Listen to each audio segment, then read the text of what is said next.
Hi guys, welcome to my YouTube channel chart analysis with Raj. तो आज मैंने एक ट्रेड ली है। अगर मैं आपको आज का ट्रेड दिखाऊं तो आज मैंने एक ट्रेड लिया था जहां पर मैंने निफ्टी के 20 फेब के 22,900 के पीई को बाई की थी और यहां पर मुझे प्रॉफिट हुआ 4620 का। मैं चलूँ ऑर्डर्स में, तो ये ऑर्डर मैंने प्लेस किया था आज 1:15 पे, सवा 1 बजे। सॉरी सॉरी, 11:49 में मैंने ये ऑर्डर प्लेस किया था और 1:51 में मैं ये ऑर्डर से एग्जिट कर लिया। 70.40 रुपये में मैंने खरीदा था इसे और 132 में मैंने बेचा है। तो करीब 3 घंटे का ट्रेड रहा ये और 3 घंटे में ऑलमोस्ट 4620 का प्रॉफिट रहा। उससे भी खास बात मैं दिखाऊं तो इस ट्रेड में जो मेरा सेकेंड इस ट्रेड में जो मेरा इन्वेस्टमेंट लगा था वो था मात्र 5287 रुपया। मात्र 5287 रुपीज़ मुझे लगा था यहाँ पे। और 5000 रुपये पे 4600 का profit, almost 100% profit in just 3 hours. तो ये था मेरा आज का ट्रेड। अब मैं चलूँ इस ट्रेड को लेने के पीछे का लॉजिक क्या था, तो मैं चलता हूँ निफ्टी के चार्ट पे। निफ्टी के चार्ट पे मुझे दिखाई पड़ता है, अगर मैं ड्रॉ करके दिखाऊं कि मुझे क्या दिखाई पड़ता है, तो मैं एक सॉरी पाथ लूप से पहले यहाँ पर मुझे दिखाई पड़ता है एक हाई, एक लो, लोअर हाई, फिर से लोअर लो, या लोअर लो मैं यहाँ पे ले चलूँ। ठीक है, यहाँ तक का मुझे सीन क्लियर था, लेकिन यहाँ पे मुझे कुछ कुछ चीज़ और दिखाई पड़ता है। सबसे पहला चीज़ मुझे क्या दिखाई पड़ा कि जब निफ्टी यहाँ पर आता है तो यहाँ पर कहीं ना कहीं इसे एक सपोर्ट मिलने लगता है। निफ्टी पहला बार टकराता है इस लाइन से, दूसरी बार टकराता है, तीसरी बार टकराता है, लेकिन ये इसको ब्रेक नहीं कर पाता है, ब्रेक डाउन नहीं कर पाता है। और अंतिम में इस कैंडल पे ब्रेक डाउन होता है इसका, इस कैंडल पे ब्रेक डाउन होता है इस कैंडल पे आता है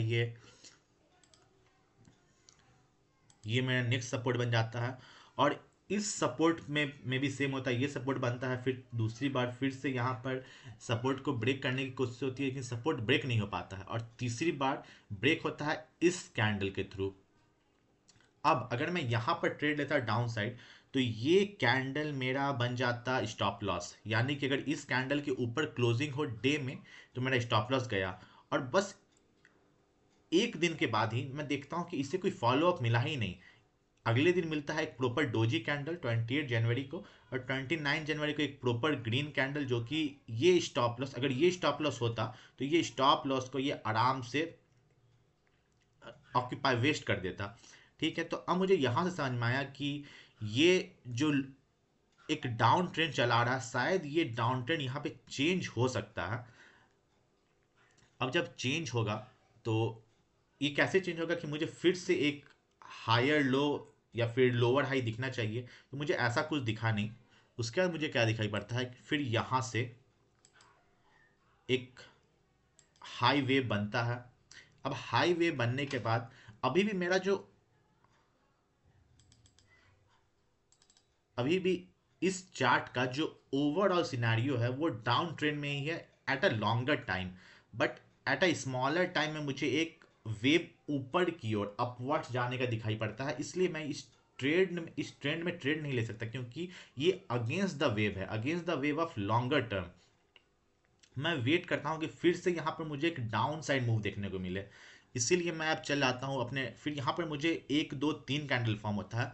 तो मैं अब यहाँ पर डाउन ट्रेंड में ट्रेड कब लूँगा, जब कम से कम मेरा इस कैंडल का लो कोई रेड कैंडल खा जाए। तो ये कैंडल खाता है मेरे इस कैंडल का लो, ये रेड कैंडल। ठीक है, अब मुझे यहाँ से इंडिकेशन मिला कि फिर से एक डाउन साइड ट्रेड बन सकता है। मुझे एक स्टॉप लॉस ढूंढना था। अब यहाँ पर स्टॉप लॉस में 1 डे टाइम फ्रेम पे तो ले नहीं सकता, क्योंकि 1 डे टाइम फ्रेम पे स्टॉप लॉस बहुत बड़ा होता है। इसीलिए मैं अपने टाइम फ्रेम को घटा कर चले जाता हूँ 2 आवर्स में सबसे पहले देखने के लिए। तो 2 आवर्स से मुझे क्या क्या दिखाई पड़ता है, 2 आवर्स से मुझे दिखाई पड़ता है कि एग्जैक्टली ये कैंडल, जो 1 डे में जो एक ग्रीन कैंडल को मैंने मार्क करके रखा था वो ये लाइन था। इस लाइन को ये कैंडल ब्रेक डाउन करता है, ठीक है। ब्रेक डाउन करने के बाद यहाँ पर एक ट्रेड बनता था, लेकिन उसके बाद फिर मुझे दिखाई पड़ा कि यहाँ पर अगर मैं इस दो लो को मिलाता हूँ तो फिर से मुझे एक स्लैंट या फिर एक स्लैंट सपोर्ट देखने को मिलता है। तो अब मैं वेट करता हूँ कि अब ये सपोर्ट भी जाए, तो ये सपोर्ट भी जाता है, ठीक है।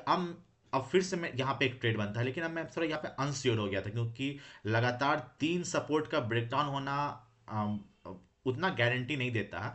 तो अब मैं चला जाता हूँ अपने टाइम फ्रेम को छोटा करने के लिए 30 मिनट्स पे। 30 मिनट्स पे मैं वेट करता हूँ कि यहाँ पर मुझे एक हायर लो मिल जाए। अब बिल्कुल वैसा मिलता है। यहाँ पे एक, अगर मैं यहाँ से यहाँ बनाऊँ तो एक यहाँ से हाई लो, फिर से लोअर हाई, ठीक है। अब लोअर हाई, अब लोअर लो। अब मैं अब इसके बाद ये जो था, ये मैंने इस सपोर्ट को मार करके रखा था। मैं वेट करता कि अगर 30 मिनट में ये सपोर्ट जाता है तो एग्जैक्टली यहाँ इस कैंडल पे मैं एंट्री लूंगा, ये कैंडल का हाई मेरा हो जाएगा स्टॉप लॉस। और बिल्कुल मैंने वैसा ही किया। इस कैंडल पे मैंने ली थी एंट्री, ये कैंडल का हाई था मेरा स्टॉप लॉस। और टारगेट कहाँ तक था? टारगेट था मेरा इस ग्रीन लाइन तक।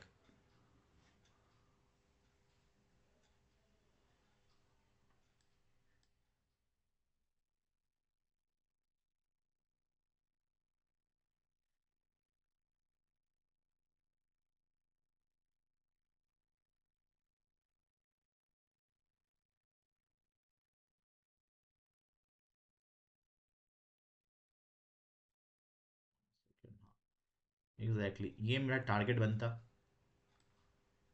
ये कैंडल पे मैं एंट्री लेता, इस कैंडल के क्लोजिंग पे, इस कैंडल का हाई था मेरा स्टॉप लॉस। तो मैंने ऐसा ही किया। ये कैंडल आज ही फॉर्म हुआ था, ये आज का कैंडल है 11 फरवरी का, आज का कैंडल है सुबह 9:45 का।